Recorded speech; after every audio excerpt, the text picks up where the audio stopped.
Welcome to 15 Minute Theatre, the only review show that squeezes a whole production into 900 seconds.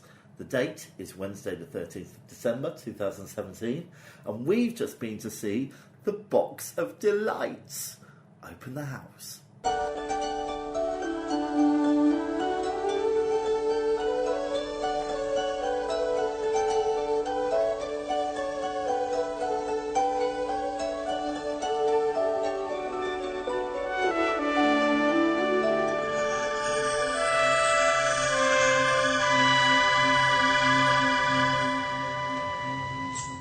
Okay, hi, I'm James.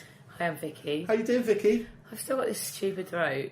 Oh. Though one of our listeners said it was husky and sexy, so actually maybe it's not quite as bad as I first thought. I suppose it's how you interpret it. My mum told me it was sexy, which I didn't feel quite right about. Bit weird. A little bit weird, yeah. How are you doing? I'm very good. Can I be the first to wish you a Merry Christmas? Yeah, you actually can. Oh, no, you can't. I've already been wished a Merry Christmas. Can I be the first to wish you a Merry Christmas? Yes, you can. Brilliant. Merry Christmas. Now, talking of Christmas, we've just been to see The Box of Delights. It's an absolutely seamless link. We have just been to see The Box of Delights. So we're pumped up, full of festive fun. Yeah. Yeah. Let me give you a bit of information about it. In fact, do you want to give us a bit of information? No, you do I'll it. do it. Because let me save my voice for the important bits. Okay, so it was directed by Justin Audibert. Yeah. Written by John Masefield. But isn't it like based on a book by John Masefield? I don't think John Masefield actually wrote these. No, but I couldn't find who adapted the script. Okay, fine. Notable actors: Matthew Kelly of The Matthew Kelly fame. Stars in Your Eyes. Yeah. And Alistair Tuvey, who played Kay Harker. And it was at the amazing Wilton's Music Hall. Beautiful venue, and it's running till early January 2018. Yeah. All right, so before we get into it... Yeah.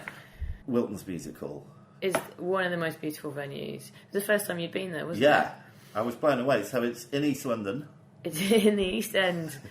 Yeah. Of apples and pears. The atmospheric East End of Dickens' time. Yeah, there was a Jack the Ripper museum right next to it. Was there? Yeah. I didn't notice that. I nearly went in, but I went for Chinese instead.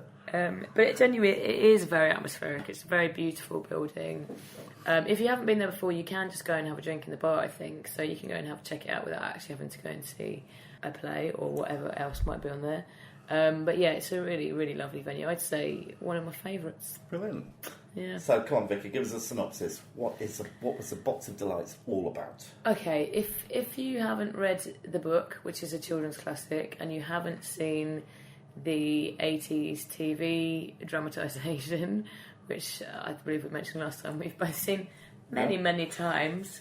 It is about a boy who goes home for the Christmas holidays, and he has an adventure. He meets an old guy who's got a magic box who gives it to him for safekeeping, and an evil man is trying to steal the box. So Abner Brown. So Kay Harker, this boy, has to sort of protect it and save some people from harm. So that's essentially the synopsis, isn't it? It's very magical, isn't it? Yeah. I thought the venue and the setting, I mean, they really pulled out Christmas. It was very Victorian Christmas-like. The setting was perfect. There was a big Christmas tree. I mean, the building's sort of quite romantic and lovely anyway, isn't it? There was mulled wine. There was sort of the aroma of mulled wine in the air. And it wasn't a musical, but they certainly had bits of music, and so they had the odd bit of a carol, which was so beautiful. Well, they started with a song, didn't they? They opened with a song. Was it Slade? No, the guy who played Kay Harker sang a song. He did, which was a bit odd, but it had words from the book in it, but the words that his character didn't actually say. Yeah, because I mentioned the point I have read the book and we've seen the TV series so many times. We're sort of quite aficionado. I can't even speak. Aficionados on this. Aficionados. Yeah. Do you like ham at Christmas, Vicky? Do I like what Christmas? Ham. Ham? Do you have a ham at Christmas? No. Do you? I thought this was filled with ham. It was a spam. It was a spammy hammy performance. It was a spammy hammy performance, wasn't it? Which was a bit disappointing. What did you find particularly spammy hammy about it? Well, tonight, Matthew, I'm going to be Cole Hawkins. Hawlings. I can't believe you don't know that after all these years. Basically, Matthew Kelly, bless him, I think he thought he was in Panto. This is the thing. I feel like the show was very much... It would appeal to children. It was very over the top. It's not really aimed at our age group, is it? It was quite over the top. It was a bit Panto, wasn't it? And we were sat right on the front row, and we were maybe a little bit too close. I'd say maybe go about halfway back. Yeah. Because the magic was not magic. Well, from where we we could were see sitting. everything. Yeah. So, for example, they kind of went in and out through wardrobes. Yeah, which I had a problem with, because I feel that's Lion the Witch in the Wardrobe, not the Box of Delights. Absolutely. They should have been going in and out of boxes. Yeah. Or wardrobes. But also, we could really I mean, they didn't try to hide these things, but I could see the people pushing the wardrobes and moving them back all the time, and that was annoying. Yeah, it's quite a small stage, isn't it? And it was quite a small cast. And all the cast were stagehands, as well as playing multiple parts. Everyone sort of had a go at everything, didn't they? Which I think was fine. Yeah.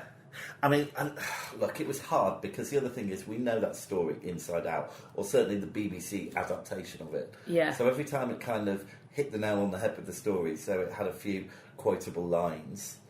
They did pull out some of the classic TV lines, didn't they? Yeah, like getting scrobbled. Yeah, but also I feel like they took massive liberties with the plot. I don't want to spoil it for anyone who is familiar with the TV show, but it wasn't my Box of Delights. No. It was up to a point, and then there was like a twist, which was like, hold on a minute, that's not it. That's not how it works. Come on. It was more of a box of schmalites. What's that on my lights? But there were some things that they did really well, like the dog. There's a dog in it. There's some other bits and bobs where they had used puppets, which I thought they did really well. The puppets look great. Their puppets were really good, yeah. And little things like when they showed the flying car, they did that through puppetry, and that was quite nice. Yeah, and projections. There's been a lot of projections in the stuff we've seen recently. Projections weren't quite as strong as some that we've seen before. Like you said, I think this would have worked really well for children. Yeah. But looking around the audience, they were all 40-somethings, 30, 40-somethings really, were they? I think probably a lot of people went to see it for the same reasons as us. That they remember the TV show. Yeah. One thing that I feel I should point out that they did really, really, really well was the programme. The programme's brilliant. They've basically done the Tatchester time. So Tatchester is the local town to where it's set. And they've done the Tatchester Times from Tuesday the 20th of December 1938, which is when it's set. Yeah. And they've got all like adverts for businesses of the time. That wonderful, hopeful time just before the Second World War. Yeah. And they've really put a lot of references from the book and the TV programme in it. And they've done it, it's really, really, really well done. I think if they'd spent as much time on the production as they did on the programme, we'd be laughing now. Whoever made the programme should have directed the show. I don't know whether they're directing is their skill set, but they should maybe develop that a bit. But let's not be too harsh on it. All right, let's no, because it was enjoyable in its own way. I wonder whether if we didn't know it so well, whether we would have enjoyed it more. I think we both were a little bit disappointed because it didn't live up to our expectations. I'm like that whenever I go and see Shakespeare. Because you're so familiar. I know Shakespeare back to front, so they get a line out or the rhythm's wrong, the iambic pentameter. I am just blown. Anyway, so let's just focus on the performances. Just quickly, again with Matthew Kelly, he played two parts. Both quite similar. Both. Just one without a beard. Of the School of Overacting. We got bigger, his acting got bigger and bigger. Oh, do you know who he reminded me of? Go on. I'm really bad with the names. You know the League of Gentlemen? Yeah. One of the League of Gentlemen. One of the ones that, the two shopkeepers, the local shop for local people. Tubbs. Yeah, the lady one, Tubbs. When he played the bad guy, he really reminded me of, not Tubbs, but the guy, what's his name? Steve Pemberton. Yeah, that guy. He really reminded me of Steve Pemberton. He was like, he kept rolling his eyes.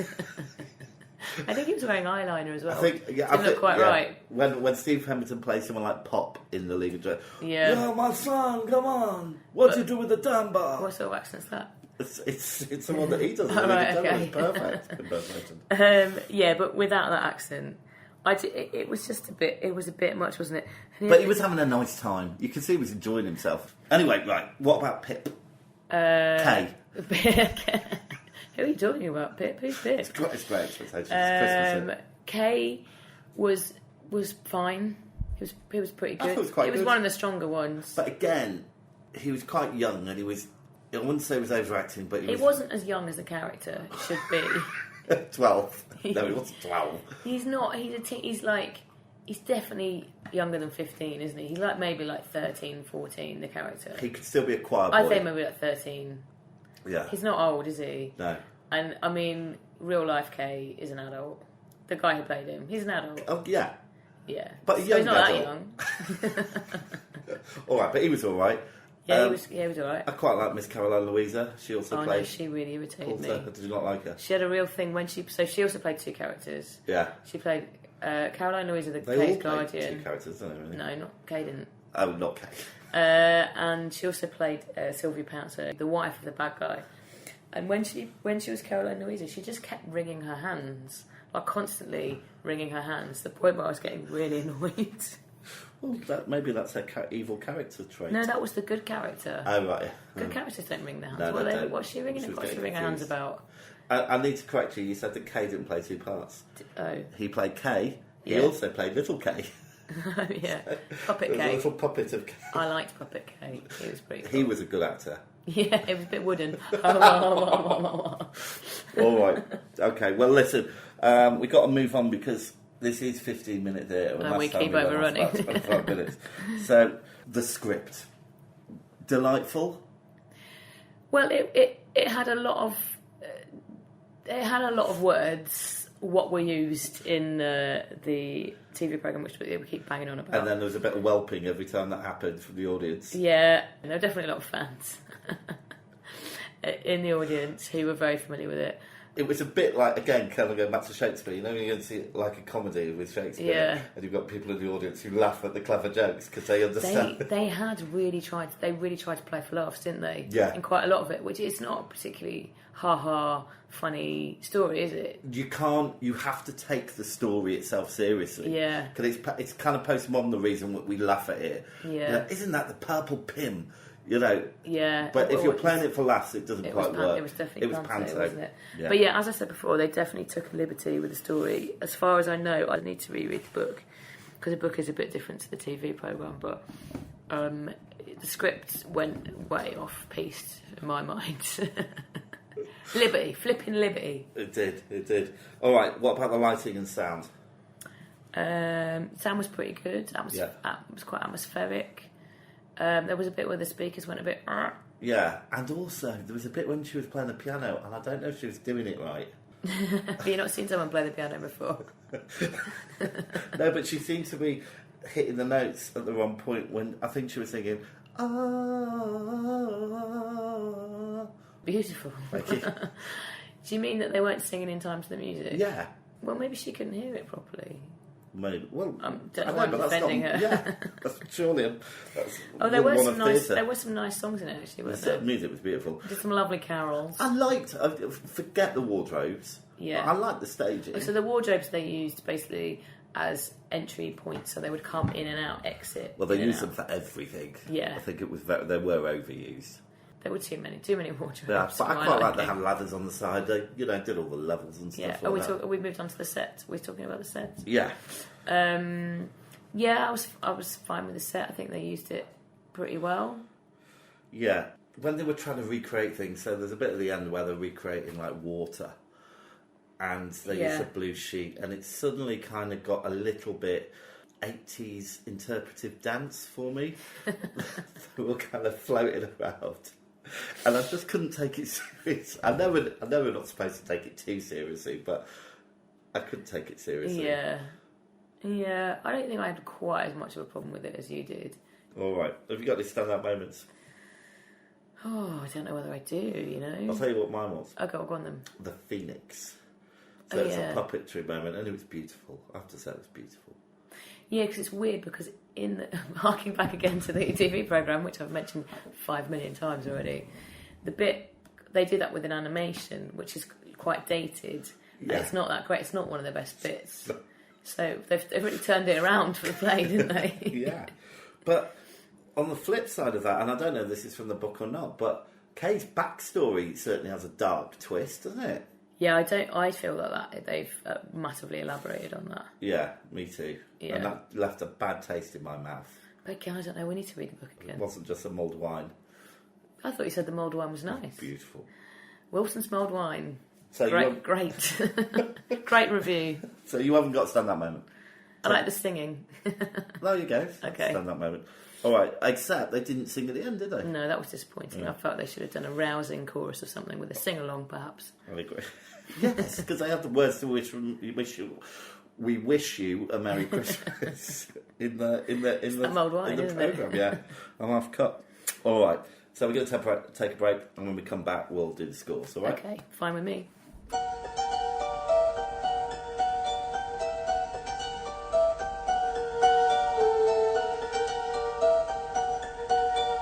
Okay, so we're back, and before we get onto the scores, we're going to do our water feature. What are you talking about? It's very exciting. Have you noticed what I did that time? I put your title and my title together. It was a collaboration of really excellent titles. So, how much was the water, Vicky? Well, I can tell you that a bottle of water was £2, but there was free tap water available on the bar. And I'm sure in most of these theatres you can get free tap water, but it was there, ready and waiting for you. It's legal requirement. So you could, essentially you can have it for free. But that's not what we're judging. We're going to go for the one we paid, so it's £2, it was, which is pretty good. That puts it second on our leaderboard. The only one beating it so far is the Young Vic. The trendy Young Vic. Yeah. Yeah. That's pretty good. Yeah, I'm happy with that. Okay, so the all-important scores. The all-important scores, which may take us some time to work out. Okay. I'm getting better at it. This is where the 15 minutes overruns, isn't it? It's your maths. My math skills. All right, shall I start this week? Yeah. Okay, so performances. It's Christmas, so I don't want to be too harsh, but I'm going to give them a 4. No, that is harsh. I'm going to give them a 6. Okay. I'm going to give them a 6 because they all tried really hard. Yeah. And they, some were better than others, weren't they? Yeah. I didn't like all of them. I'm not going to lie. But if what they were aiming for was panto, then they succeeded. If what they were aiming for was a serious, magical Christmas show, then I'd feel like they didn't. I'm going to go for 6 as well, because that seems nice. Do you know what? I'm going to change my score. Oh. Because I've gone for 6? No, because we haven't mentioned Peter, the guy who played Peter, who I thought was actually very good. Peter was my favourite. Yeah, he was very good, and his laughs were coming for the right reasons. So for Pete's sake, 7. I'm going to give it a 7. Yeah, I think 7's too high. Right. But that's your call. Yeah. All right, stage and technical.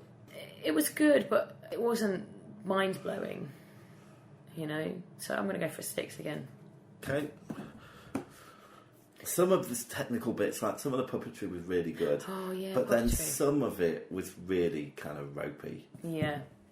So I'm going to have to give it a 6 as well. I think we were being quite nice. I think it would have to be something pretty awful for us to give anything, to give a really low score to. Yeah, 6 isn't great. It's not great, but it's not awful. It's not awful. Narrative. It's better than average. Okay, well, look, I love this story, and there were lots of elements that I did love, but I will have to mark it down a little bit, because it kind of went off-piste, as you were saying earlier with the story. Yeah. But I am going to give it an 8. Really? Because right, imagine you hadn't seen the BBC adaptation 20 times. Or read the book. But I have. Okay. And so imagine you haven't. Yeah, I can't imagine I haven't, because I have. And the story is a really wonderful story, but I feel like there were elements that they missed that I felt it lacked, and then they just changed a bit of it. It wasn't quite satisfactory for me, so I'm going to go for 6 again. Right. Crikey. Originality. I don't really know how to judge it on this. What do you think? unfortunately, it wasn't original, and the original bits, for me, didn't work. The bits where they were quite faithful to the TV adaptation weren't better. Yeah. So I'm going to have to give it a 5, I think. I'm going to go for a 6 again. Straight 6s. I like Satan's daughter. I couldn't leave it at 3 6s because that would be unlucky to go for 4. And was it worth it? Do you know what? Yeah, I think it was. Yeah. I think if you have kids, this would be a really fun... To take them to a Saturday matinee would be a really fun thing for them. Yeah. I wouldn't sit on the front row. Yeah, absolutely. That might have really I'd sit a few rows back, but I would say to people to go and see it. I would say don't expect it to be your childhood dream, but go and see it. Are our childhood dreams dashed? Yeah. Oh no. So what are you giving it? 7. Alright, so I'm going to work out the scores. Okay. Lightning fast. And do you want to talk about what we're going to see next time? When James says lightning fast, I don't think that's actually what he means. I think he means like snowstorm slow. So the next thing we're going to see, unless something crops up in between, is Romantics Anonymous at the Globe, which has been playing for a while, but for some reason we haven't seen it. I'm very much looking forward to see it. I think we see it just before the end of the run, but we will still review it anyway. Yeah. Because I'm sure all of you want to hear our voices. And it'll be nice to clean our palate after the sickly smell of Christmas. Sure. If you think that's going to do that, then yeah, why not? Alright, well, I've worked it out. Okay, what have you worked it out as? Okay, well, I worked it out as 64 out of 100. Yeah. Which means it gets 32%, which means it gets a 5-star rating of 3.2. I'm not sure the explanation of that is entirely correct. But I think the logic is. I think the end point is correct. I'm not going to show my working. Don't show your workings again. You have to show your workings, but don't show them again. Okay, so it's got 3.2. Which puts it joint last place on our leaderboard with Wings. With Wings, which, as you know, I fell asleep in, so that's not a great indication. But I would go and see it over Wings. But you can't see Wings because Wings is finished. But you'd actually see it exactly the same as Wings because you gave it exactly the same rating. I know. It's only because of Juliet Stevenson was so fantastic in Wings. Anyway, do you hear that sound, Vicky? I do hear that sound, yes. It's the Christmas theatre bell. Oh, I love the Christmas theatre bell. Which means we're out of time. But before we go, yes, I want to just put an appeal out. If you like listening to our podcast, please rate us and review us on iTunes and subscribe. It really does help. If you don't like us, just leave it blank. Leave that space blank. Move on. Yeah, don't worry. Just don't listen again. It's fine. Oh, well, Merry Christmas, Vicky. Merry Christmas, James. And I hope you have a good one. I hope you do too. And Happy New Year, everyone. And we should be back early January 2018. Yeah, God. So the curtain's down, the theatre's dark, and that was 15-minute theatre. Good night, Merry Christmas. Good night and Happy New Year.